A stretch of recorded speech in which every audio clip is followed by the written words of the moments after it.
ಇವತ್ತು ಗಜಪಯಣ ನಮ್ಮ ವಿಶ್ವಪುರ ತಾಲೂಕಿನ ವೀರ ಹೊಸನಾಡಿಯಿಂದ ಅರಮನೆಗೆ ಮೈಸೂರಿನ ಅರಮನೆಗೆ ಪ್ರಾರಂಭ ಆಗುತ್ತೆ. ಸೊ ಇವತ್ತು ದಸರಾ ಮಹೋತ್ಸವದಲ್ಲಿ ಯಾವ್ಯಾವ ಆನೆಗಳು ಭಾಗವಹಿಸ್ತವೆ ಅವು ವೀರ ಹೊಸನಹಳ್ಳಿಯಿಂದ ನಮ್ಮ ಮೈಸೂರಿನ ಅರಮನೆ ತನಕ ಪಯಣನ ಪ್ರಾರಂಭ ಮಾಡ್ತವೆ. ಅಭಿಮನ್ಯು ಆನೆ ಏನು 25 ವರ್ಷಗಳಿಂದ ಸುಮಾರು 6 ಬಾರಿ ಚಾಮುಂಡೇಶ್ವರಿ ದೇವಿಯ ಅಂಬಾರಿಯನ್ನು ಹೊತ್ತು ಇವತ್ತು ಅದು ನಿವೃತ್ತಿ ಹೊಂದ್ತಾ ಇದೆ. ಸೊ ಹಾಗಾಗಿ ಇವತ್ತು ಅಭಿಮನ್ಯು ನಾವು ಬೀಳ್ಕೊಡುಗೆ ಮತ್ತು ವಿದಾಯ ಮಾಡುವಂಥ ಕಾರ್ಯಕ್ರಮ ಇಟ್ಕೊಂಡು ನಂತರ ಹೊಸದಾಗಿ ಬಂದಿರೋ ಆನೆಗಳಿಗೆ ಅವು ಗಜಪಯಣಕ್ಕೆ ಇಲ್ಲ, ಅಂಬಾರಿಗೆ ಯಾವ ಆನೆ ಹೊರಬೇಕು ಅಂತ ಇನ್ನೂ ಫಿಕ್ಸ್ ಆಗಿಲ್ಲ. ಕೆಲವು ಆನೆಗಳನ್ನು ಗುರುತಿಸ್ಕೊಂಡಿದ್ದಾರೆ.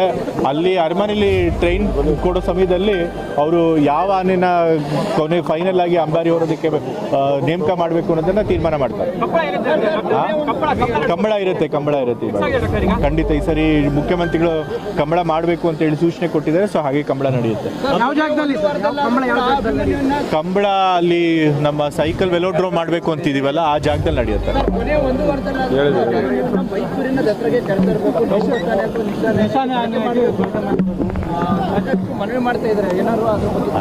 ಅದ್ರ ಬಗ್ಗೆ ನಮ್ಮ ಸಂಬಂಧಪಟ್ಟ ಅಧಿಕಾರಿಗಳು ಯಾರಿರ್ತಾರೆ, ಅರಣ್ಯ ಇಲಾಖೆ ಅಧಿಕಾರಿಗಳು, ಅವ್ರ ಜೊತೆ ಚರ್ಚೆ ಮಾಡಿ ಅದು ಎಷ್ಟು ಸೂಕ್ತ ಅನ್ನೋದು ತಿಳ್ಕೊಂಡು ಖಂಡಿತ ಅದನ್ನು ಮಾಡ್ತಾರೆ.